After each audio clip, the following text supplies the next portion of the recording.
इतने शानदार स्वागत के लिए आप सबका बहुत बहुत शुक्रिया। और मैं पूरी उम्मीद करती हूँ कि आज का सेशन आप सबके लिए, आपके सबके जीवन में एक नया बदलाव लेके आए, और जो भी नए साथी यहाँ पर ज्वाइन हुए हैं उनको आज अपने लिए एक बहुत अहम फैसला करने के लिए जो पूरी सही नॉलेज है वो आज मिले। तो मेरी पूरी कोशिश आज यही रहेगी। दोस्तों, आप सब जानते हैं मैं एक डाइटिशियन हूं और मेरा मिशन है कि मैं लोगों को सही ज्ञान देकर उन्हें स्वास्थ्य के प्रति जागरूक कर पाऊं, उन्हें रोग मुक्त जीवन के प्रति जागरूक कर पाऊं, ताकि हर कोई एक फॉरएवर हेल्दी लाइफ जी सके, एक रोग मुक्त जीवन जी सके। तो जैसे आप सब जानते हैं कि स्वास्थ्य में जो हमारी डाइट है वो बहुत इंपॉर्टेंट रोल प्ले करती है, कि हम क्या खान पीन करते हैं उससे ही हमारा स्वास्थ्य बनता है। तो बीइंग अ डाइटिशियन, आज मैं आप सबके सामने एक अहम मुद्दा लेकर आई हूं, वो है खाना पकाने का तेल। दोस्तों, बहुत हैरानी होती है मुझे कई बार जब मैं यूट्यूब पर वीडियोस देखती हूँ, व्हाट्सएप पर मैसेजेस देखती हूँ, बड़े बड़े डॉक्टर्स, इवन डाइटिशियन की स्टेटमेंट्स देखती हूँ, और समझ में मुझे आता है कि ये लोग सबके सब लोग खुद कंफ्यूज्ड हैं कि कौन सा खाना पकाने का तेल इस्तेमाल करना चाहिए। आजकल मैंने सोशल मीडिया पर देखा है कि कच्ची घानी का तेल खाना चाहिए, जो अगेन बहुत ज्यादा हार्मफुल है हमारे लिए। वो मैं आपको बताने वाली हूं पूरे फैक्ट्स के साथ। और बहुत दुख होता है ये जानकर कि क्या बड़े बड़े डाइटिशियंस को अमेरिका की, यूके की, कनाडा की रेगुलेशंस नहीं मालूम। क्या उन्हें नहीं मालूम कि ये कच्ची घानी का तेल या मस्टर्ड ऑयल वहां के देशों में बैन किया जा चुका है? क्यों बैन किया जा चुका है? क्या वो रेगुलेशंस है? कौन सा तेल हमें खाना चाहिए, क्या लेना चाहिए, कौन सी कंपनी का खाना चाहिए, कौन सा ब्रांड हमें चूज करना चाहिए, वो सब आपको आज जानने का मौका मिलने वाला है, और वो भी फैक्ट्स के साथ, प्रूफ के साथ। आज मैं आपको कुछ नहीं बताने वाली, मैं सिर्फ आपको नॉलेज देने वाली हूं अलग अलग तेलों पर। डिसाइड आप खुद करेंगे कि कौन सा तेल आपके लिए, आपके परिवार के लिए बिल्कुल अनुकूल है, सही है। दोस्तों, तेल हमारे लिए इतना जरूरी है, खाना पकाने का तेल इतना जरूरी है कि हमारा खाना बिना तेल के बनना शुरू ही नहीं हो सकता। आपने टीवी शोज में देखा होगा, कुकरी शोज में देखा होगा, वो क्या बोलते हैं कि कढ़ाई लीजिए और कढ़ाई में सबसे पहले तेल डालिए, यानी सबसे इंपॉर्टेंट इंग्रेडिएंट है। और पूरा इंडिया कंफ्यूज बैठा है कि कौन सा तेल इस्तेमाल करें। जितने भी साथी यहां पर उपस्थित हैं, मैं आपसे पूछना चाहूंगी, क्या आपको लगता है कि इंडिया के डॉक्टर्स, इंडिया के डाइटिशियन, इंडिया के लोग कंफ्यूज्ड हैं कि कौन सा तेल इस्तेमाल करना चाहिए? एक बार मुझे डिजिटल हैंड रेज करके बताइए, जिनकी वीडियोस ऑन है वो प्लीज मुझे वीडियोस में ऐसे हाथ ऊपर करके बताएं कि हाँ, कंफ्यूजन है, हाँ ये बहुत बड़ी समस्या है कि लोगों को मालूम ही नहीं है कौन सा कुकिंग ऑयल उन्हें इस्तेमाल करना चाहिए, जो कि मोस्ट इंपॉर्टेंट इंग्रेडिएंट है हमारी डाइट का। तो सारी कंफ्यूजन है, बहुत ज्यादा कंफ्यूजन है। लेकिन आज आपको, अभी स्टार्टिंग में देवदत्त सर ने बोला कि आप चेक कर लीजिए कि जिनको आपने इनवाइट किया है क्या वो आए हैं या नहीं आए, क्योंकि आज का सेशन बहुत खास है। आज पूरा इंडिया उस कंफ्यूजन को दूर कर सकता है सही ज्ञान के साथ। तो आज मेरी पूरी कोशिश रहेगी कि मैं आपको राइट नॉलेज दूं, जिसके आधार पर आप अपने लिए बहुत ही इंपॉर्टेंट जो फैसला है, सही कुकिंग ऑयल का चुनाव, वो अपने लिए कर पाए। जैसे मैंने अभी आपको अपना इंट्रोडक्शन दिया, मैं एक डाइटिशियन हूं, एक मिशन पर काम कर रही हूं। लोगों को स्वस्थ मुझे बनाना है, सही ज्ञान मुझे देना है। और कभी सपने में नहीं सोचा था कि मुझे आज देश के बड़े बड़े डॉक्टर्स सपोर्ट करेंगे। एम्स के, फोर्टिस के, मेदांता के डॉक्टर्स मेरे चैनल पर आकर वर्कशॉप्स करेंगे, पॉडकास्ट करेंगे, वीडियोस करेंगे। तो ये सब होता जा रहा है। शायद नॉलेज ही इसमें बहुत बड़ा रोल अदा कर रही है कि जो मैं राइट नॉलेज ले रही हूं, साथ में रेगुलेशंस पढ़ रही हूं इंटरनेशनल कंट्रीज की। दूसरे देशों में सेहत पर बहुत फोकस किया जाता है। आपने देखा होगा जितने भी डेवलप्ड कंट्रीज हैं वो शुरू से ही ध्यान रखते हैं कि लोगों का जो खान पान है, जो न्यूट्रिशन है, बिल्कुल सही होना चाहिए। उसके लिए वो रूल्स एंड रेगुलेशंस बनाते रहते हैं। तो मैं उनके साथ, यानी न्यूट्रिशन के साथ, मैं उनके रूल्स एंड रेगुलेशंस भी स्टडी करती हूं। और इसीलिए मैं कह सकती हूं कि भारत में बहुत कंफ्यूजन है खाना पकाने के तेल पर, कोई भी सही रेगुलेशंस नहीं है। हाल ही में मैंने वीडियोस देखी व्हाट्सएप पर, शायद आपने भी सोशल मीडिया पर, फेसबुक पर देखा होगा कि रिफाइंड ऑयल नहीं खाना चाहिए, रिफाइंड ऑयल तो खाओ ही मत। आपने किसी ने ऐसी कोई वीडियो, ऐसा कोई व्हाट्सएप पे डिटेल मैसेज कि रिफाइंड ऑयल खाना तो बहुत खतरनाक है, हमें रिफाइंड तेल नहीं खाना चाहिए, इस तरह के मैसेजेस किसी ने देखे हैं? एक बार हैंड रेज करके मुझे बताइए, क्या ऐसे मैसेजेस आपने सोशल मीडिया पर इवन लोगों को कहते हुए रिफाइंड तेल तो नहीं खाना चाहिए? अब मैं उन लोगों से पूछना चाहती हूं कि अगर हम रिफाइंड ऑयल नहीं खाएंगे और हम कच्ची घानी के, या जिस तरह लोग कहते हैं कि हमें फैक्ट्रियों में बने रिफाइंड तेल नहीं खाने चाहिए, हमें घर पे निकाले हुए तेल खाने चाहिए, तो मैं उनसे पूछना चाहूंगी कि वो फिर उन तेलों की इम्प्योरिटीज को कैसे दूर करेंगे, उनसे पेस्टिसाइड्स कैसे निकालेंगे, उनसे वैक्सेस और गम्स कैसे निकालेंगे। हम जो पानी पीते हैं अपने घरों में वो भी तो रिफाइन होके ही हमारे पास आता है। अगर वो पानी रिफाइन ना हो, म्यूनिसिपैलिटी का जो पानी हमारे घरों में आता है, अगर वो रिफाइन ना हो तो वो पानी कुछ इस तरह का दिखेगा, जो तस्वीर आप अभी स्क्रीन पर देख रहे हैं, ये जो पानी है ये रिफाइंड नहीं है। रिफाइनिंग मींस तेलों की इंप्योरिटीज को दूर करना, जो कि पॉसिबल ही नहीं है जिसे हम घर पे कर पाए, चाहे हम कितनी भी मशीनरी लगा लें। इसीलिए एफएसएसएआई ने स्टैंडर्ड्स बनाए हैं तेलों की रिफाइनिंग के, ताकि लोगों तक सुरक्षित तेल पहुंचे, सुरक्षित खाना पकाने का तेल उन तक पहुंचे। इसीलिए रिफाइनिंग करना बहुत जरूरी है, जिसे कंट्रोल कर रहा है हमारी भारत सरकार, food safety and standard authority of India, जिन्होंने तेलों की रिफाइनिंग के लिए क्या क्या उनमें पैरामीटर्स हैं, क्या क्या स्टैंडर्ड्स हैं, वो सब लेट डाउन किए हुए हैं।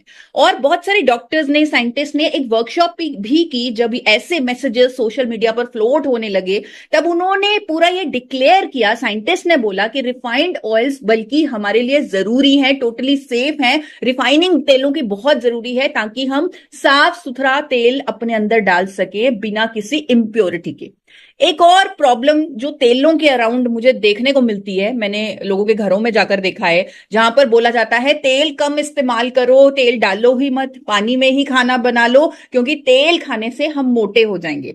आप में से किसी ने ऐसा सुना है कि लोग कहते हैं कि तेल खाने से हम मोटे हो जाएंगे? एक बार मुझे डिजिटल हैंड रेज करके बताइए। तो अंजना जी का, मनोज जी का हैंड रेज आ रहा है, बहुत सारे हैंड रेज आ रहे हैं कि लोग तेल खाना कम कर चुके हैं। क्यों?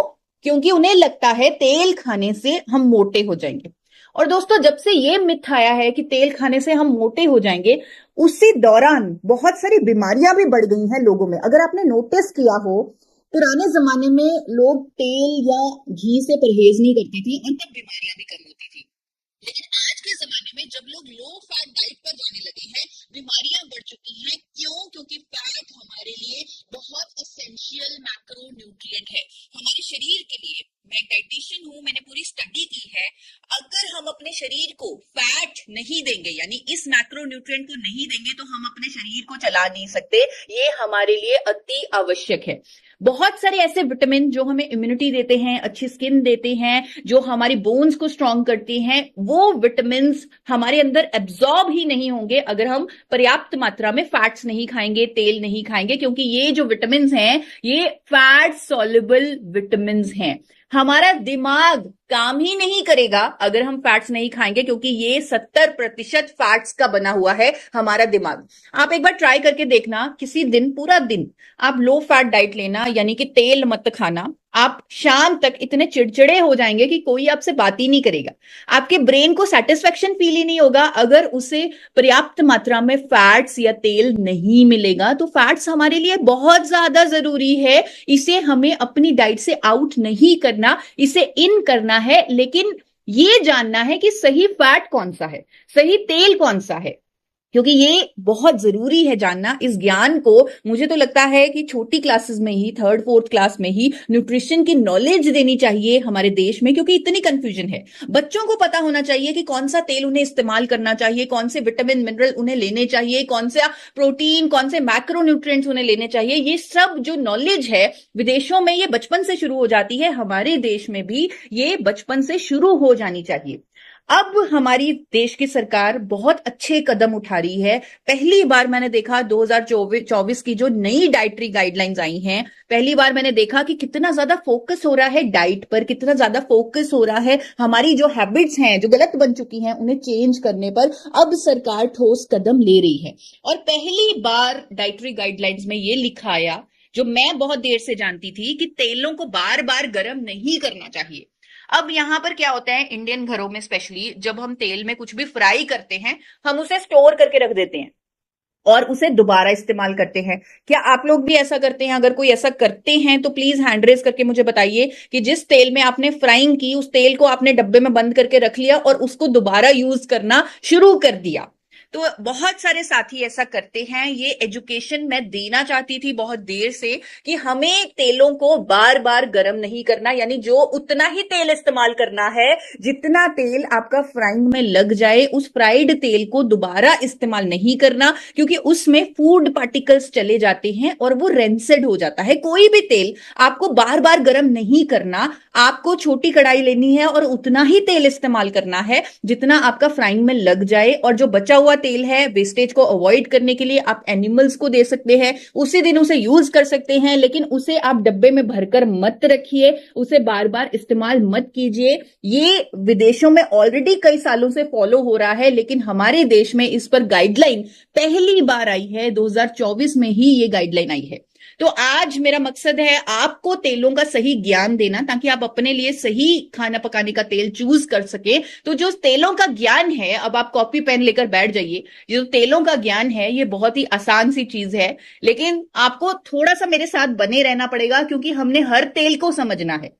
हमें सही डिसीजन लेना है कि कौन सा कुकिंग ऑयल हमारे लिए सही है, इसलिए जरूरी है हर तेल को समझना। तो उसे हम समझेंगे, लेकिन बहुत आसान तरीके से। तो आप ये समझ लीजिए कि ये जो तेलों का ज्ञान है ये बहुत आसान है। सिर्फ दो ही चीजों का ध्यान रखना है कि कितना तेल हमें खाना है और कौन सा तेल हमें खाना है। सिर्फ दो ही चीजें जाननी है। तो पहले बात करते हैं कितना खाएं। कितना खाएं इस पर ज्यादा दिमाग नहीं लगाना। हमारे लिए दिमाग सरकार लगा चुकी है, आईसीएमआर लगा चुका है, डब्ल्यूएचओ लगा चुका है, और वो गाइडलाइंस दे चुकी हैं कि हर व्यक्ति चाहे वो हिले भी ना, पूरा दिन बेड पे बैठा रहे, फिर भी उसे 25 ग्राम ऑयल खाना ही खाना है, 25 ग्राम तेल लेना ही लेना है। और ये क्वांटिटी 40 ग्राम पर डे तक भी जा सकती है अगर वो फिजिकली एक्टिव है। यानी 25 से 40 ग्राम प्रतिदिन आपको तेल, आपको फैट लेना है। तो ये जो कितना खाएं, ये बहुत ही आसानी से हमने कवर कर लिया, इसका ये पार्ट हमने कवर कर लिया। 25 से 40 ग्राम मात्रा है, क्वांटिटी है तेल की, जो हमें हर रोज लेनी है। अब हम चलते हैं दूसरे भाग की तरफ, यानी कौन सा तेल खाएं। अब कौन सा तेल खाएं, जैसे मैंने आपको बताया बहुत कंफ्यूजन है। कभी अमिताभ बच्चन जी आ जाते हैं, ये वाला तेल खाओ, कभी सौरभ गांगुली जी आ जाते हैं, तो कंफ्यूजन बहुत है। तो उसके लिए हम डीप नॉलेज लेंगे तेलों के बारे में, कि ये तेल इतने अलग अलग क्यों हैं, हर तेल अलग क्यों है। वैसे हर तेल में 3 तरह के फैट मौजूद होते हैं, जिनका नाम है सफा, पुफा और मुफा। पर इन तीनों फैट्स की रेशो तेलों में अलग अलग होती है। किसी में सफा ज्यादा होगा, किसी में पुफा ज्यादा होगा, किसी में मुफा ज्यादा होगा। अब ये जो सफा ज्यादा वाले तेल हैं, जो सॉलिड इन नेचर होते हैं, वो हमारे अच्छे और बुरे कोलेस्ट्रॉल दोनों को बढ़ा देते हैं। जो ज्यादा पुफा वाले तेल होते हैं, वो हमारे जो अच्छे कोलेस्ट्रॉल को भी कम कर देते हैं, बुरे को भी कम कर देते हैं। मुफा वाले तेल अच्छे कोलेस्ट्रॉल को नहीं छेड़ते, लेकिन बुरे को कम कर देते हैं। तो ये जो जनरल काम है सफा, पुफा और मुफा का, वो मैंने आपको बताया। अब बात करते हैं सबसे पहले उन तेलों की जिनमें सफा फैट ज्यादा है। जैसे मैंने आपको बताया, जो ये सफा फैट होता है ये सॉलिड होता है नेचर में, यानी कि ये गाढ़ा होता है। जिन तेलों में सफा ज्यादा होगा वो सॉलिड इन नेचर होंगे, जैसे कि देसी घी।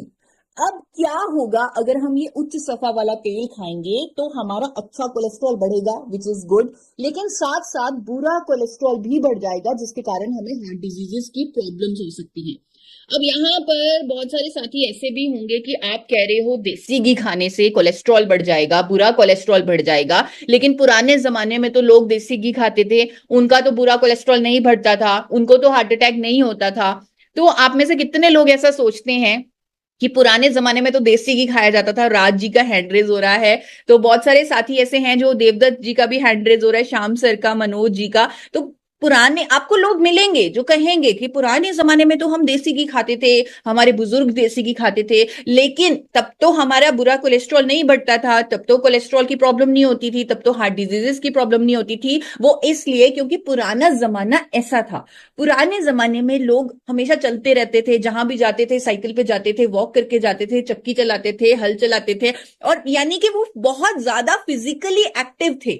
वो बैठे नहीं रहते थे, उनका ज्यादा जो काम था वो अपने शरीर को यूज करने का काम था, यानी फिजिकली वो बहुत ज्यादा एक्टिव थे। जो वो डाइट खाते थे, बहुत ज्यादा हाई फाइबर डाइट खाते थे। इसीलिए देसी घी का जो दुष्प्रभाव था, जो कि बुरे कोलेस्ट्रॉल को बढ़ाने वाला, वो निष्क्रिय हो जाता था, वो न्यूट्रल हो जाता था, क्योंकि फिजिकल एक्टिविटी इतनी ज्यादा थी। लेकिन आजकल के ज़माने में अगर हम देसी घी खाएंगे, जहां हमारा लाइफस्टाइल ज़्यादातर सेडेंट्री है, हम सिर्फ 40 मिनट या 1 घंटा निकाल पाते हैं अपने शरीर को एक्टिव करने के लिए, वो भी हमें स्पेशली निकालना पड़ता है। लेकिन पुराने ज़माने में लोग पूरा टाइम एक्टिव रहते थे। तो ये जो एक्टिविटी इतनी कम हो चुकी है, अगर आज के लाइफस्टाइल में, आज के टाइम में हम देसी घी खाएंगे तो बुरा कोलेस्ट्रॉल डेफिनेटली बढ़ेगा, हार्ट प्रॉब्लम्स डेफिनेटली आएंगी। इसीलिए डॉक्टर्स भी कहते हैं कि आपको देसी घी नहीं खाना चाहिए, तो क्योंकि आपका बुरा कोलेस्ट्रॉल बढ़ जाएगा। तो ये स्टडीज के माध्यम से प्रूव हो चुका है कि सफा ज्यादा खाने से आपका बुरा कोलेस्ट्रॉल बढ़ेगा। इसीलिए जितने भी गाढ़े तेल हैं, जैसे देसी घी है, मक्खन है, ये खाने को मना किया जाता है, स्पेशली हार्ट पेशेंट्स को तो स्पेशली, लेकिन साथ साथ यंग जनरेशन को भी, ताकि उन्हें हार्ट प्रॉब्लम ना हो। अब क्योंकि हमने सफा वाले तेलों को समझ लिया, हम समझ गए कि वो बुरा कोलेस्ट्रॉल बढ़ा देंगे, तो हम थोड़ा उन्हें अवॉइड करेंगे। अब हम पूफा वाले तेलों को जानेंगे। अब क्योंकि आपने पूरा ठान लिया है कि आपने तेलों के बारे में सही ज्ञान लेना है, राइट नॉलेज लेनी है, आगे पूरे इंडिया को राइट नॉलेज देनी है, हो सकता है आपको किसी डाइटिशियन को, किसी डॉक्टर को भी समझाना पड़ जाए, तो आपको याद करना पड़ेगा किन तेलों में पूफा ज्यादा है, किन तेलों में सफा ज्यादा है। अब आपके सामने जो चार्ट आ रहा है, उन सभी तेलों में पूफा फैट बहुत ज्यादा है, जैसे सैफलॉर ऑयल, करडी का तेल, सूरजमुखी का तेल, सोयाबीन का तेल, मक्की का तेल, कपास का तेल। इन तेलों में पूफा फैट बहुत ज्यादा होती है। और बहुत पहले, अगर मैं 2 दशकों की बात करूं, आज से 2 दशक पहले ऑलमोस्ट, तब पूफा तेल ज्यादा बिकने लगे थे, क्योंकि तब पता लगा था कि सफा खाने से कोलेस्ट्रॉल बढ़ जाएगा। इसीलिए पूफा वाले तेलों पर ज्यादा रिसर्च होने लगी और ज्यादा उन्हें प्रमोट किया जाने लगा। सबसे पहले सफोला गोल्ड इसमें आगे आया, सैफलर ऑयल वो लेकर आए, सैफलर ऑयल, सफोला, और ये कहा गया कि इससे आपका कोलेस्ट्रॉल कम होगा। वो पूफा के कारण बोला जा रहा था, क्योंकि उसमें पूफा ज्यादा होता है, तब वहां उसमें सैफलर ऑयल, सिर्फ सैफलर ऑयल हुआ करता था। तो शॉर्ट टर्म स्टडीज में समझ में आया कि अगर कोई पूफा वाला तेल खाता है तो उसका अच्छा कोलेस्ट्रॉल जो है वो कम हो रहा है और बुरा कोलेस्ट्रॉल भी कम हो रहा है। लेकिन लॉन्ग टर्म में अच्छा कोलेस्ट्रॉल अगर कम हो रहा है रूटीन में ऐसी चीज खाने से जिसे हम रेगुलरली खा रहे हैं, तो वो हमारे दिल के लिए खतरनाक है।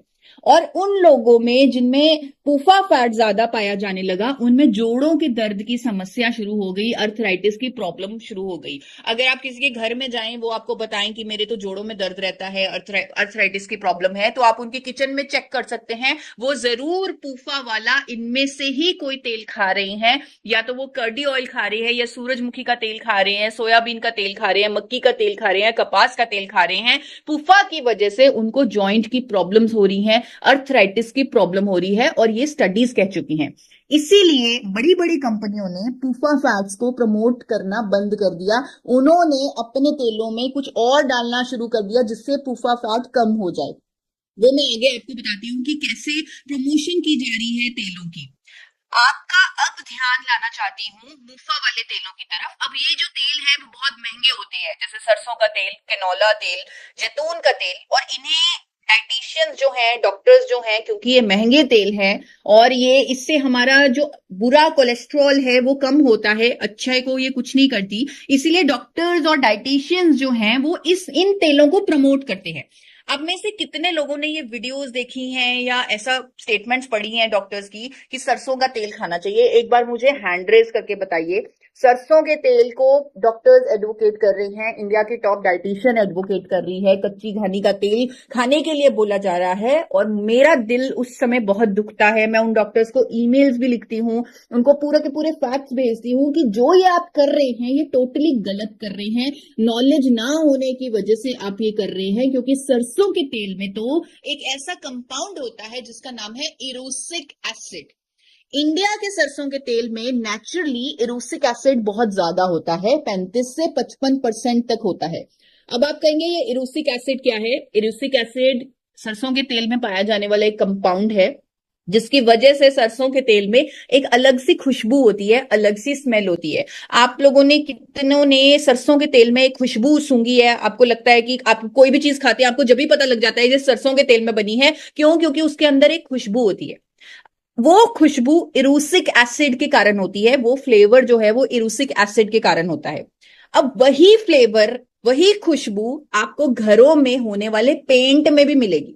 घरों में जब पेंट किया जाता है तब उस पेंट में से एक खुशबू आती है, वो खुशबू भी इरूसिक एसिड के कारण ही होती है। उस पेंट में भी इरूसिक एसिड होता है और हमारे सरसों के तेल में, भारत के सरसों के तेल में 35 से 55% इरूसिक एसिड है। विदेशों में गाइडलाइंस हैं कि अगर किसी भी खाद्य तेल में 5% से ज्यादा इरूसिक एसिड है, वो खाने के लिए अनुकूल नहीं है। उस पर आप लिख के बेचेंगे फॉर एक्सटर्नल यूज ओनली, यानी उसे से आप मसाज कर सकते हैं, बालों में लगा सकते हैं, लेकिन उसे इंटरनल यूज यानी अपने अंदर नहीं डाल सकते। सिर्फ बाहरी बाहरी काम के लिए यानी मसाज के लिए, सर पे लगाने के लिए ही इस्तेमाल कर सकते हैं।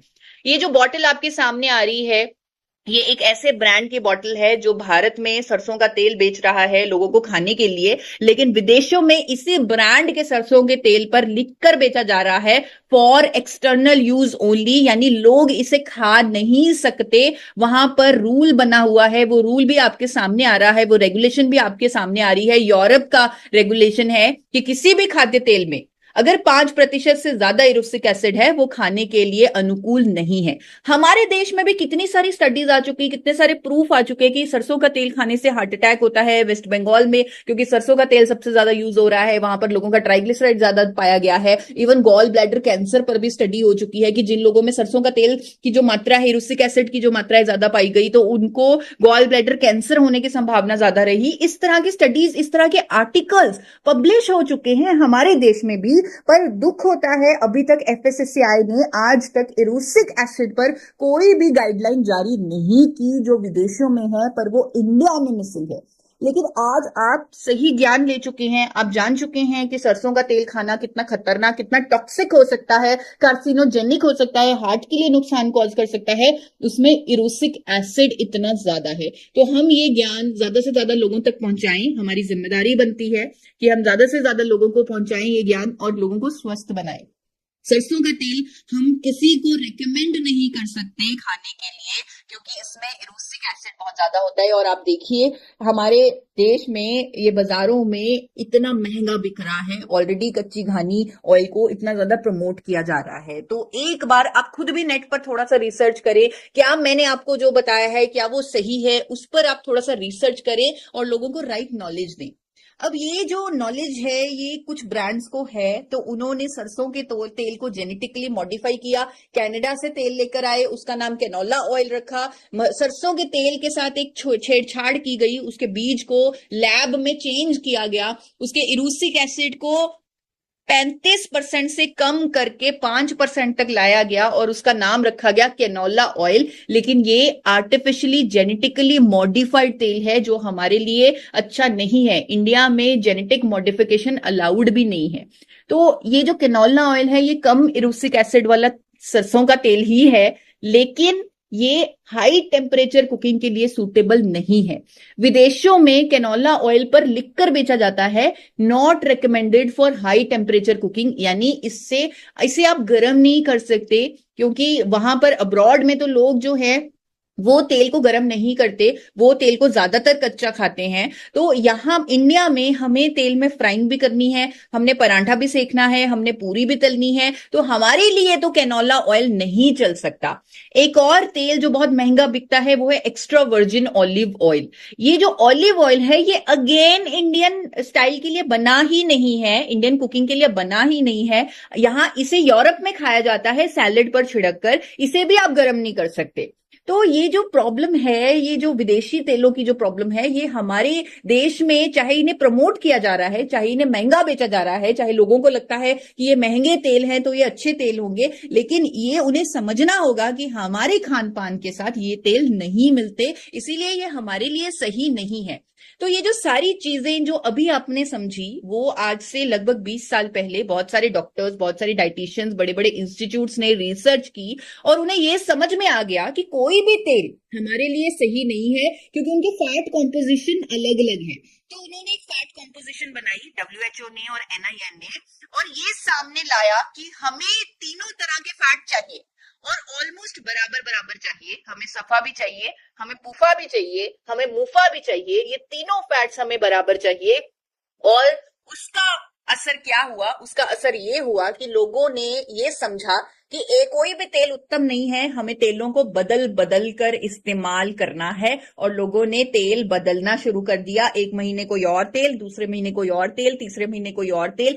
आपको ऐसे लोग मिलते हैं या ऐसे डाइटिशियंस, ऐसे डॉक्टर्स कहते हैं कि आपको तेल को बदल बदल कर इस्तेमाल करना है? तो आप प्लीज मुझे हैंड रेज करके बताइए। मनोज जी का हैंड रेज आ रहा है, बहुत सारे ऐसे साथी हैं। जी हाँ, कमलेश यादव जी और मनीष राज जी, प्रीति जी, सबके हैंड रेज आ रहे हैं, क्योंकि ये एक बड़ी कंफ्यूजन पैदा हो गई पूरे इंडिया में 20 साल पहले कि तेलों को बदल बदल कर इस्तेमाल करो। क्यों? क्योंकि हमें तीनों तरह का फैट बराबर बराबर बराबर चाहिए।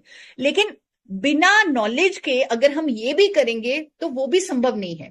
मैं कहती हूं अगर नॉलेज भी ले ले कि हमें पता हो किस तेल में सफा कितना है, किस तेल में मुफा कितना है, किस तेल में पूफा कितना है, फिर भी हम तेलों को बदल बदल कर यही एग्जैक्ट फैट कॉम्पोजिशन नहीं ले सकते जो हमें WHO देना चाहती है, जो हमें नेशनल इंस्टीट्यूट ऑफ न्यूट्रिशन देना चाहता है।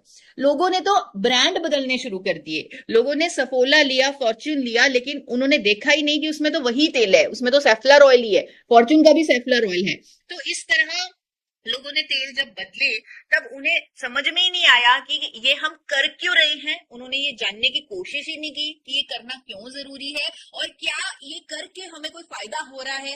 ये भी नॉलेज ना होने की वजह से ये भी चीज कहीं ना कहीं मिसिंग रह गई। अब देखिए, अगर मैं सबके सामने ये चार्ट रख दूं और बता दूं कि किस तेल में कितना सफा, कितना पुफा, कितना मुफा है, तो भी ये करना हमारे लिए भी, इवन मेरे लिए भी, मैं एक डाइटिशियन हूं, तो मेरे लिए भी ये संभव नहीं है कि मैं तेल को बदल बदल कर वही फैट कॉम्पोजिशन ले लूं। लेकिन अब हमें डरने की जरूरत नहीं है, क्योंकि 2 दशक पहले भारत में राइस ब्रान ऑयल बनने लगा जो नेचुरली बैलेंस्ड है, यानी उसमें तीनों तरह का फैट ऑलमोस्ट उतना ही है जितना हमें चाहिए। और इसे बैलेंस किसी कंपनी ने नहीं किया, ये इसका नेचुरल फैट कॉम्पोजिशन है। किसी भी तेल का जो फैट कॉम्पोजिशन होता है वो नेचुरल होता है, उसे कोई कंपनी ऑल्टर नहीं कर सकती। इसीलिए राइस ब्रान ऑयल का भी जो फैट कॉम्पोजिशन है उसमें सफा और पूफा और मुफा की मात्रा उतनी उतनी ही है जितनी जितनी हमें चाहिए। इसीलिए हम कहते हैं, और पूरे इंडिया को मैं एजुकेट करना चाहती हूं, कि उन्हें राइस ब्रान ऑयल का इस्तेमाल करना चाहिए बिना बदले लगातार। क्यों? क्योंकि वो हमें रेडीमेड सोल्यूशन दे रहा है, हमें जितना फैट सफा पुफा और मुफा चाहिए उतना ही दे रहा है, साथ में हमें टोकोट्रेनॉल्स, टोकोफिरोल्स और इजनॉल जैसे एंटीऑक्सीडेंट दे रहा है। तो ये हमारा जो राइस ब्रान ऑयल है ये सबसे उत्तम तेल है। और आपने देखा होगा आजकल कुछ डॉक्टर्स बोलने लगे थे कि आप 1 चम्मच देसी घी भी खाएं। क्यों? क्योंकि वो जानते हैं कि हमें सफा भी चाहिए, 27 से 33% सफा चाहिए। लेकिन जब आप राइस ब्रान ऑयल ले रहे हैं तो आपको सफा भी ऑटोमेटिक मिल रहा है, आपको उसे बदलने की जरूरत नहीं है, आपको देसी घी भी ऐड करने की जरूरत नहीं है। इसीलिए आपने कई बार देखा भी होगा कि राइस ब्रान ऑयल सर्दियों में थोड़ा सा गाढ़ा गाढ़ा लगता है। किसने ये चीज नोटिस की है कि राइस ब्रान ऑयल सर्दियों में थोड़ा सा जमा जमा लगता है? क्यों? क्योंकि उसमें सफा भी है और सफा फैट भी हमारे शरीर को चाहिए। 27 से 33% हमें सफा फैट चाहिए। तो राइस ब्रान ऑयल का सर्दियों में जमना प्रमाण है इस बात का कि इसमें सफा फैट भी नेचुरली है जो हमारे शरीर को चाहिए।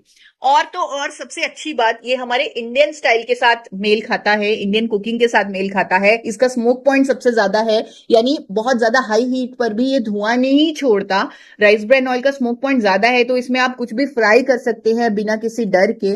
इसमें एंटीऑक्सीडेंट सबसे ज्यादा है। जो चीज आप राइस ब्रान ऑयल में बनाएंगे और किसी और तेल में बनाएंगे तो आप देखेंगे कि राइस ब्रान ऑयल वाली चीज ज्यादा लंबी चल रही है, क्योंकि इसमें एंटीऑक्सीडेंट बहुत ज्यादा है और ये प्राकृतिक रूप से संतुलित तेल है। अब यहां पर जब ये क्लियर हुआ पूरे इंडिया को कि राइस ब्रान ऑयल सबसे उत्तम है, नेचुरली बैलेंस्ड है, तब एक नई कंफ्यूजन सामने आई कि कौन सी कंपनी का राइस ब्रान ऑयल लेना चाहिए। क्योंकि हर कंपनी ने राइस ब्रान ऑयल लॉन्च कर दिया, हर कंपनी ने नया ब्रांड अपना राइस ब्रान ऑयल का लॉन्च कर दिया। इवन सफोला गोल्ड में भी आप देखेंगे तो 80% राइस ब्रान ऑयल है। उन्हें समझ में आ गया कि राइस ब्रान ऑयल सबसे उत्तम तेल है, तो हर कंपनी आज राइस ब्रान ऑयल को प्रमोट कर रही है, अपने वेरिएंट में लॉन्च कर चुकी है, अपने ब्रांड में लॉन्च कर चुकी है। बड़े बड़े सेलिब्रिटीज के साथ राइस ब्रान ऑयल की लॉन्चिंग हो चुकी है हर कंपनी द्वारा।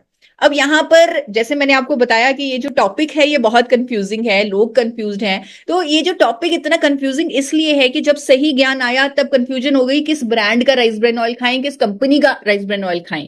क्या आपको ऐसी कोई कंफ्यूजन है या आपने ऐसे लोगों को कंफ्यूज होते देखा है कि मैं किस कंपनी का राइस ब्रान ऑयल खाऊं या किस ब्रांड का? कमलेश जी का मैसेज हैंडरेज है, मनीष जी का हैंडरेज है, ममन जी का हैंडरेज है, मोहम्मद अब्दुल जी का हैंडरेज है, विनीत जी का हैंडरेज है। हाँ, पूरा इंडिया कंफ्यूज है कि किस कंपनी का, किस ब्रांड का राइस ब्रान ऑयल हमें लेना चाहिए। तो वो कंफ्यूजन भी आज मैं दूर करने आई हूं, बिल्कुल फैक्ट्स के साथ। जैसे अब तक मैंने सब कुछ आपको फैक्ट्स के साथ, प्रूफ के साथ बताया है, वैसे अब ये भाग भी, ये जो हिस्सा है इस प्रेजेंटेशन का, ये भी मैं पूरे फैक्ट्स के साथ और पूरे प्रूफ के साथ आपको बताने वाली हूं।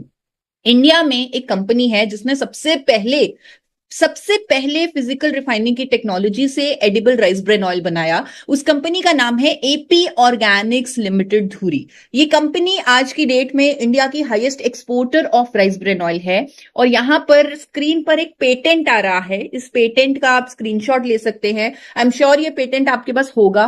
तो कंपनी के जो चेयरमैन हैं AR शर्मा जी, उनके नाम पर ये पेटेंट रजिस्टर्ड है, जहां पर उन्होंने फिजिकल रिफाइनिंग के जिस प्रोसेस से वो राइस ब्रान ऑयल बना रहे हैं, जहां पर कोई केमिकल का इस्तेमाल नहीं हो रहा, कास्टिक का इस्तेमाल नहीं हो रहा, और तेल की सही रिफाइनिंग भी हो रही है फिजिकल रिफाइनिंग के प्रोसेस से, तो उस पर जो पेटेंटेड टेक्नोलॉजी है वो उन्होंने इस्तेमाल की है, पेटेंट है उनका इस पर। और इसी टेक्नोलॉजी के लिए उन्हें भारत सरकार खुद 4 बार नेशनल अवार्ड दे चुकी है। आप वो तस्वीरें देख सकते हैं, मनमोहन सिंह जी से, अब्दुल कलाम जी से, प्रतिभा पाटिल जी से, जब वो प्रेसिडेंट थे, जब वो प्राइम मिनिस्टर थे, तब उन्हें अवार्ड मिले हैं इस टेक्नोलॉजी के लिए, इंडिया में पहली बार physically refined rice bran oil बनाने के लिए। अब एक और जो खास चीज है एपी ऑर्गेनिक्स की, जो किसी और कंपनी की नहीं है, वो मैं आपको बताना चाहती हूं। अभी अभी मैंने आपको बताया कि एपी ऑर्गेनिक्स इंडिया की highest exporter of rice bran oil है। यहां पर जो प्रोडक्ट बनाया जाता है वो इंटरनेशनल स्टैंडर्ड से बनाया जाता है, इंडियन स्टैंडर्ड से नहीं। आप देख सकते हैं कि इंडिया अभी इन मामलों में बहुत पीछे है। हमारी FSSAI भारत सरकार डेफिनेटली इंप्रूव कर रही है, स्टैंडर्ड्स को रिवाइज कर रही है, लेकिन अभी भी हम अगर अमेरिका की बात करें, ऑस्ट्रेलिया की बात करें, न्यूजीलैंड की बात करें, तो हम बहुत पीछे हैं। लेकिन एपी ऑर्गेनिक्स में जो राइस ब्रान ऑयल बनाया जाता है वो अमेरिका के, न्यूजीलैंड के, ऑस्ट्रेलिया के स्टैंडर्ड से बनाया जाता है, और इसीलिए इन देशों में यहां एपी ऑर्गेनिक्स द्वारा बनाया गया तेल एक्सपोर्ट हो रहा है। कोई और कंपनी, इंडिया की कोई और कंपनी एक्सपोर्ट नहीं कर पा रही अपना बनाया हुआ राइस ब्रान ऑयल, क्योंकि वो इंडियन स्टैंडर्ड से बना रही है। लेकिन एपी ऑर्गेनिक्स एकमात्र ऐसी कंपनी है जो international standards of food safety follow करती है। उदाहरण के तौर पे मैं आपको सिंपल सी चीज समझाती हूं। एपी ऑर्गेनिक्स में थर्मोसाइफन सिस्टम लगा हुआ है। अब दूसरी कंपनियों में थर्मिक फ्लूइड सिस्टम लगा हुआ है। अब जब तेल को रिफाइन किया जाता है तो तेल को गर्म करना पड़ता है एक वेसल में डालकर, जहां पर उस वेसल में कुछ पाइपें लगी होती है, उन पाइपों की हीट से इनडायरेक्टली वो तेल गर्म होता है। अब थर्मिक फ्लूइड सिस्टम जो और कंपनियों में लगा हुआ है, उसमें मिनरल ऑयल डाला जाता है, जो कि एक पेट्रोलियम प्रोडक्ट है। तो मिनरल ऑयल की कंटैमिनेशन होने की संभावना रहती है उन तेलों में जो थर्मिक फ्लूइड सिस्टम इस्तेमाल कर रहे हैं उन कंपनीज में, क्योंकि अगर पाइपों में कोई भी लीकेज हो जाए तो वो जो मिनरल ऑयल है वो फाइनल ऑयल के साथ मिक्स हो सकता है और लोगों की जानें तक जा सकती हैं। और मैं आपको बताना चाहती हूँ, ऐसा हुआ है जापान में, ऐसा हुआ है ताइवान में, क्योंकि वहां पर जब थर्मिक फ्लूइड सिस्टम हुआ करता था तो मिनरल ऑयल की कंटैमिनेशन हुई तेल में और काफी लोगों को अपनी जानें गंवानी पड़ी उस तेल को खाकर, क्योंकि मिनरल ऑयल खा लिया उन्होंने, पेट्रोल खा लिया। तो वहां पर रेगुलेशन बन गई उस दिन से ही कि thermic fluid system is totally band, आप थर्मोसाइफन सिस्टम ही इस्तेमाल कर सकते हैं। लेकिन हमारे देश में अभी भी थर्मिक फ्लूइड सिस्टम बैन नहीं है। पर एपी ऑर्गेनिक्स ने कभी भी थर्मिक फ्लूइड सिस्टम का इस्तेमाल ही नहीं किया। शुरू से ही एपी ऑर्गेनिक्स में थर्मोसाइफन सिस्टम लगा हुआ है, जहां पर तेल को गर्म किया जाता है और इनडायरेक्ट जो हीट करने का मीडियम है वो स्टीम है, हाई प्रेशर स्टीम है, यानी पानी की भाप है। अगर कोई लीकेज हो भी जाए तो वो भाप ही तेल के अंदर मिक्स होगी, तो जिससे लोगों को कोई नुकसान नहीं हो सकता, किसी भी तरह की कोई कंटामिनेशन नहीं हो सकती, कोई हेल्थ रिस्क नहीं हो सकता। इसीलिए इंटरनेशनली एपी ऑर्गेनिक्स को इतने सारे एक्रेडिटेशंस, इतने सारे सर्टिफिकेशंस मिले हुए हैं, चाहे वो BRC यूके का सर्टिफिकेट है, HACCP अमेरिका का सर्टिफिकेट है, ISO हलाल कोशेर जैसी सर्टिफिकेशंस हैं। एपी ऑर्गेनिक्स एक स्टार एक्सपोर्ट हाउस है, 30 से ज्यादा देशों में एक्सपोर्ट कर रहा है अपना बनाया हुआ rice bran oil AP Organics, और लगातार एपी ऑर्गेनिक को अवार्ड्स मिल रहे हैं, बड़े बड़े अवार्ड्स मिल रहे हैं, हाईएस्ट प्रोड्यूसर के अवार्ड मिल रहे हैं, एक्सपोर्टर के अवार्ड मिल रहे हैं। दुनिया में सबसे ज्यादा राइस ब्रान ऑयल का एक्सपोर्ट हो रहा है एपी ऑर्गेनिक से, बड़े बड़े देशों में एक्सपोर्ट हो रहा है। और मैं आपको बताना चाहती हूं, बहुत खुशनसीबी है हमारी भी और आपकी भी कि RCM हेल्थ गार्ड जो एक ब्रांड है जिसने इंडिया को जागरूक किया राइस ब्रान ऑयल के बारे में, घर घर राइस ब्रान ऑयल की अवेयरनेस पहुंचाई, लोगों के घरों में जा जाकर बताया कि राइस ब्रान ऑयल कैसे सेहत के लिए उत्तम है। ये जो health guard rice bran oil है, ये एपी ऑर्गेनिक्स लिमिटेड धुरी का ही प्रोडक्ट है, ये इंडिया के हाईएस्ट एक्सपोर्टर का ही प्रोडक्ट है। Health guard rice bran oil में सबसे ज्यादा ओरिजिनॉल है, 14,000 ppm ओरिजिनॉल है, जिसके अगेन मल्टीपल बेनिफिट्स हैं। चाहे हम उसे आइसोलेटेड फॉर्म में भी ले सकते हैं, लेकिन अगर हम ऑयल में भी साथ साथ लेते रहेंगे तो बचपन से ही बच्चों को ओरिजिनॉल की गुणवत्ता मिलेगी, और साथ में जब हम इसे आइसोलेटेड फॉर्म में, कैप्सूल फॉर्म में भी एड ऑन करेंगे तो हमारी सेहत के लिए बहुत ही उत्तम होगा। तो अब health guard rice bran oil, पूरे इंडिया को हमने अवेयर करना है कि health guard rice bran oil जो एपी ऑर्गेनिक्स का प्रोडक्ट है, ये हमारे लिए एक सही डिसीजन है। और यहां पर लेबल पर कुछ नई चीजें आपको दिखने को मिलेंगी जिनके बारे में जरूर मैं आपको समझाना चाहती हूं। कुछ नया health guard rice bran oil पर आप देखेंगे भारत सरकार का ट्रांस फैट फ्री का लोगो हेल्थ गार्ड के मेन लेबल पर, क्योंकि health guard AP Organics limited धुरी का ही प्रोडक्ट है, तो इस पर अब एक लोगो भी लगा आएगा कि ये ट्रांस फैट फ्री है। हम सब जानते हैं ट्रांस फैट बहुत ही हानिकारक फैट है, जिसके कारण हार्ट डिजीजेस होते हैं, डिप्रेशन, इनफर्टिलिटी, कैंसर, डायबिटीज जैसी प्रॉब्लम्स होती हैं। भारत सरकार इसकी परसेंटेज को कम करती जा रही है, और उन्होंने ये पाया कि 1% से कम अगर किसी भी तेल में ट्रांस फैट है तो उसे ट्रांस फैट फ्री लिख सकते हैं, क्योंकि वो नेग्लिजिबल है, वो कंप्लीटली है ही नहीं। तो रेगुलेशंस के according health guard rice bran oil, जो नई रेगुलेशंस आ चुकी हैं उसके according health guard rice bran oil completely trans fat free है, और लेबल पर ये क्लेम आएगा, ये लिखकर बेचा जाएगा कि इस पर FSSAI का लाल और काले रंग का लोगो लगा होगा कि ये ट्रांस फैट फ्री है। और जो नोटिफिकेशन जो हमें ये पूरा क्लेम करने की अनुमति देती है, वो नोटिफिकेशन भी आप लोगों के सामने है। अब हम health guard rice bran oil पर क्लेम करेंगे कि ये ट्रांस फैट फ्री है। और ट्रांस फैट फ्री क्यों हमें प्रोडक्ट्स खाने चाहिए, इस पर मैंने एक डॉक्टर से भी डिस्कशन की, और उन्होंने लोगों को अवेयर करने के लिए, जागरूक करने के लिए एक वीडियो भी मेरे साथ शेयर की, जो मैं यहाँ पर प्ले करना चाहती हूँ। अगर बाई चांस आवाज में प्रॉब्लम आई तो देवदत्त सर, मैं आपसे रिक्वेस्ट करूंगी आप मुझे बता दीजिएगा, सो दैट मैं ही आपको एक्सप्लेन कर दूं कि डॉक्टर क्या कहना चाह रहे हैं। I am Dr. Rahul Bhargav, Director of Hematology and Bone Marrow Transplant at Fortis Memorial Research Institute, Gurugram.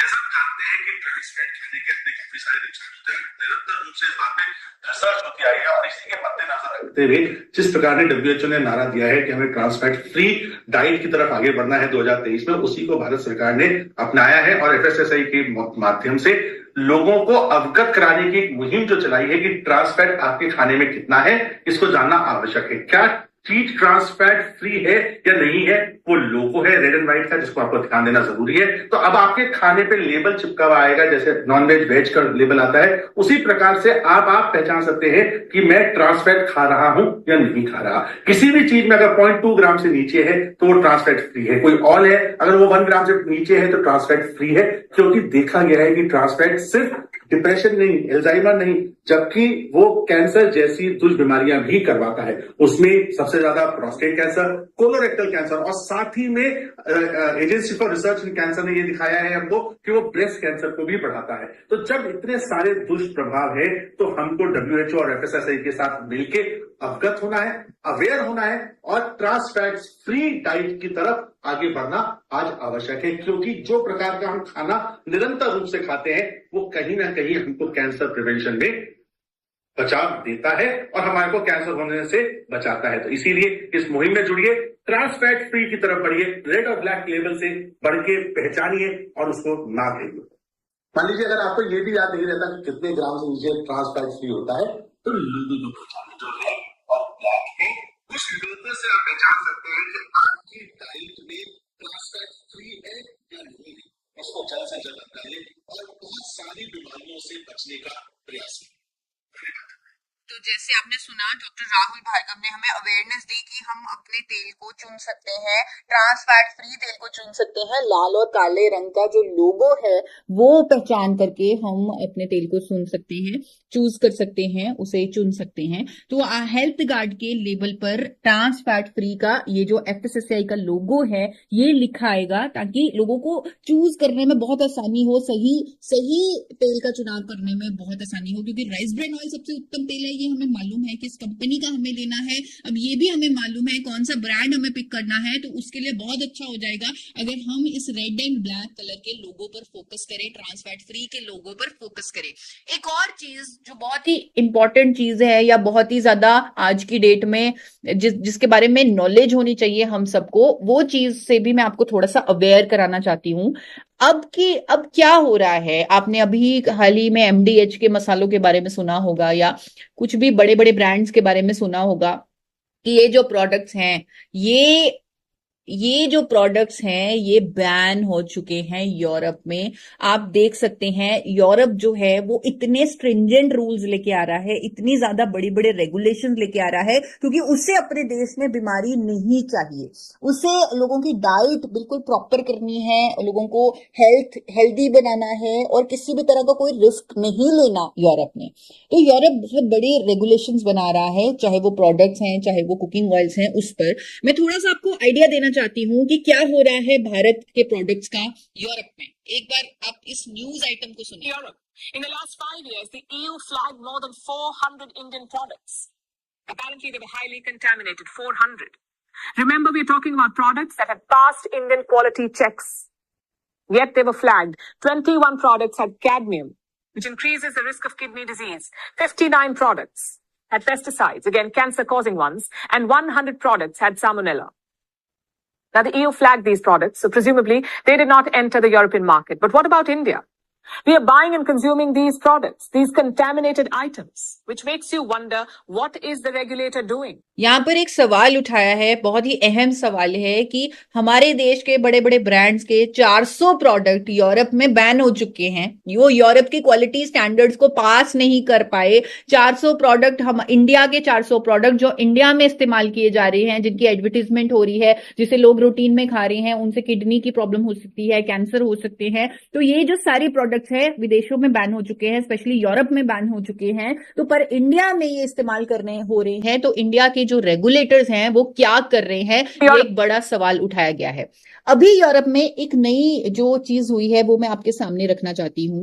Europe में हाल ही में अप्रैल 2023 में ही एक नई रेगुलेशन सामने आई, जहां पर उन्होंने GE और 3-MCPD नाम के कंटेमिनेंट्स के बारे में बताया कि ये जो कंटेमिनेंट्स है, अगर ये हमारे शरीर में चले जाए तो इससे इनफर्टिलिटी हो सकती है, किडनी की प्रॉब्लम हो सकती है, कैंसर हो सकता है। ये जो GE और 3-MCPD नाम के कंटेमिनेंट्स है, और उन्होंने ये रेगुलेशन में तय किया, उनकी जो लिमिट है वो तय की, और उन्होंने ये गाइडलाइन जारी की कि इससे ज्यादा GE-MCPD या कंटामिनेंट्स की ये जो लिमिट है, इससे ऊपर के कंटामिनेंट्स हम नहीं ले सकते, क्योंकि अगर लोगों ने GE और MCPD अपने अंदर डालना शुरू कर दिया तो उनको किडनी डैमेज हो सकता है, इनफर्टिलिटी हो सकता है, कैंसर हो सकता है।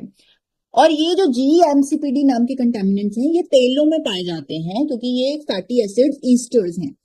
आज की डेट में इंडिया में बड़े बड़े डॉक्टर्स आगे आकर अवेयरनेस कैंपेन कर रहे हैं GE और 3-MCPD कंटामिनेंट्स पर। जैसे कि डॉक्टर प्रवीण चंद्रा की मैंने एक आर्टिकल देखा, एक स्टेटमेंट देखी, जहां पर उन्होंने कहा कि GE-MCPD से बहुत सारे हेल्थ रिस्क हो सकते हैं। यूरोप ऑलरेडी इस पर रेगुलेशंस बना चुका है लोगों को प्रोटेक्ट करने के लिए, हमारे देश में भी इस पर रेगुलेशन बननी चाहिए। इसी तरह डॉक्टर राहुल भार्गव की कैंसर की जो हमारे पेशेंट्स हैं देश में बढ़ रहे हैं, इसीलिए जरूरी है कि गवर्नमेंट को GE और 3-MCPD कंटामिनेंट्स पर रूल्स बनाने चाहिए, रेगुलेशंस बनाने चाहिए, उन्हें चेक करना चाहिए इंडियन ऑयल्स में और इंडियन प्रोडक्ट्स में। डॉक्टर सुशीला कोटारिया जो मेदांता की इंटरनल मेडिसिन की डायरेक्टर हैं, वो स्टेटमेंट दे चुकी हैं, अवेयरनेस कर चुकी हैं कि जी एमसीपीडी कंटामिनेंट से हमें क्या क्या प्रॉब्लम्स हो सकती हैं और कैसे देश को आगे आना चाहिए, गवर्नमेंट को आगे आना चाहिए, इस पर रूल्स बनाने चाहिए। और बहुत सारे अखबारों में ये स्टेटमेंट्स डॉक्टर्स जारी कर चुके हैं, आर्टिकल्स जारी कर चुके हैं इन कंटामिनेंट्स के ऊपर। एक वीडियो भी मुझे डॉक्टर सुशीला कोटारिया जी का मिला जहां पर वो इन कंटामिनेंट्स पर एजुकेशन दे रही थी। वो वीडियो भी, क्योंकि हमारे पास समय है, तो मैं वो वीडियो भी एक बार आप सबके सामने प्ले करना चाहती हूँ। Some contamination into the oil by GE or 3-MCPD are also these substances which have been found to be increasing the risk of cancer. And because oil is an integral part, we consume lot, breakfast, dinner, lunch. If something is common, which is salt and oil. So the right and safe oil is very, very important.